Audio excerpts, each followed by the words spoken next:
जल। वायुमंडल में जल 3 अवस्थाओं में मौजूद होता है, ठोस, द्रव, गैस। ठोस अवस्था कौन सी होती है हमारी? बर्फ। द्रव अवस्था कौन सी होती है? जल की अवस्था। और गैस अवस्था कौन सी होती है? भाप, जब पानी भाप में परिवर्तित होता है। तो ये बनने की भी एक प्रोसेस होता है। ये कैसे बनती है? वाष्प कैसे बनता है? वाष्पीकरण से बनता है। अब वाष्पीकरण क्या होता है? वाष्पीकरण एक वो प्रोसेस जिसमें पानी भाप में बदल जाता है, उसको हम कहते हैं वाष्पीकरण। गर्मी के टाइम में वाष्पीकरण अधिक होता है क्योंकि सूरज की गर्मी अधिक होती है, जिसके कारण समुद्रों का पानी गर्म हो जाता है। गर्म होने के कारण वाष्प में परिवर्तित हो जाता है। तो वाष्पीकरण क्या है? एक ऐसा प्रोसेस है, एक प्रक्रिया है जिसके माध्यम से या जिसके द्वारा जल वाष्प में या भाप में बदल जाता है। अगला है संघनन। अब वाष्पीकरण हो गया, भाप बन गई, तो भाप के बाद जब वो ये जो वाष्प है ये वापस पानी में परिवर्तित हो जाते हैं, पानी की बूंदों में परिवर्तित हो जाते हैं, उसको हम संघनन कहते हैं। संघनन होना क्या होता है? जल वाष्प का पानी की बूंदों में बदल जाना क्या कहलाता है? संघनन कहलाता है। हम जब भी कोई भी बर्तन में पानी गर्म करते हैं तो क्या होता है? हम उसको ढक देते हैं। तो ढकने के बाद जो ढक्कन होता है उसकी निचली सतह पर क्या होता है? पानी की बूंदें जमा हो जाती है। तो ये पानी की बूंदें जब जमा होती है, ये क्या है? हमारा संघनन है। तो संघनन के लिए कोई भी ऑब्जेक्ट का होना जरूरी होता है जिसके चारों तरफ ये जो भाप है ये संघनित हो जाए। तो वायुमंडल में भी धूल कण मौजूद होते हैं, धुआं मौजूद होता है।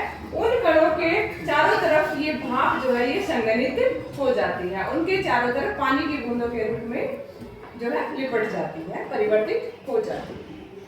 अगला है कि आर्द्रता क्या होती है? आर्द्रता नमी।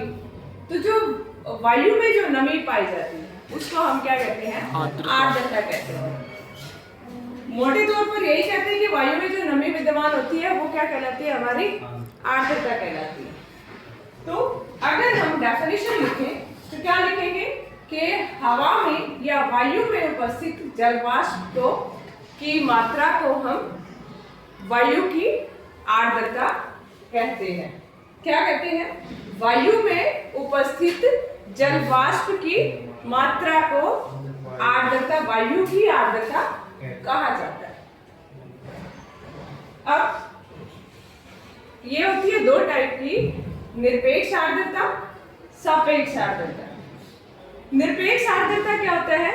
वायु में जितनी जलवाष्प की मात्रा विद्यमान है उसको हम वायु की निरपेक्ष आर्द्रता कहते हैं। वायु में जितनी जलवाष्प की मात्रा विद्यमान है,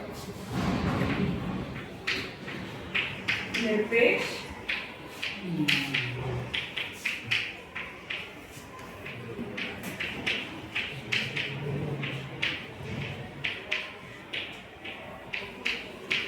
सापेक्ष आर्द्रता।